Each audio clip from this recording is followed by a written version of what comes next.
Lyca production Subaskaran தயாரிப்பில் அறிமுக இயக்குனர் AR ஜீவா இயக்கத்தில் அனுபமா பரமேஸ்வரன் நடிப்பில் லாக்டவுன் ஜனவரி 30 முதல் திரையரங்குகளில். மொழிப்போர் தியாகிகள் வீர வணக்க நாளை நினைவு கூர்ந்துள்ள முதலமைச்சர் ஸ்டாலின் அன்றும் இன்றும் என்றும் இந்திக்கு இங்கே இடமில்லை என தெரிவித்துள்ளார். இதுகுறித்து அவர் வெளியிட்டுள்ள பதிவில், மொழியை உயிராய் நேசிக்கும் ஒரு மாநிலம் இந்தி திணிப்புக்கு எதிராக ஒன்று திரண்டு போராடியது என்றும், இந்தியை திணித்த ஒவ்வொரு முறையும் அதே வீரியத்தோடு போராடியதாகவும் தெரிவித்துள்ளார்.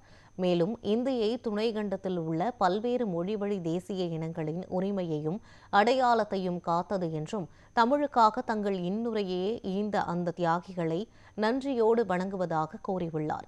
மொழி போரில் இனி ஒரு உயிரும் போகாது, நமது தமிழ் உணர்வும் சாகாது என்றும், இந்தி திணிப்பை என்றும் எதிர்ப்போம் என்றும் குறிப்பிட்டுள்ளார்.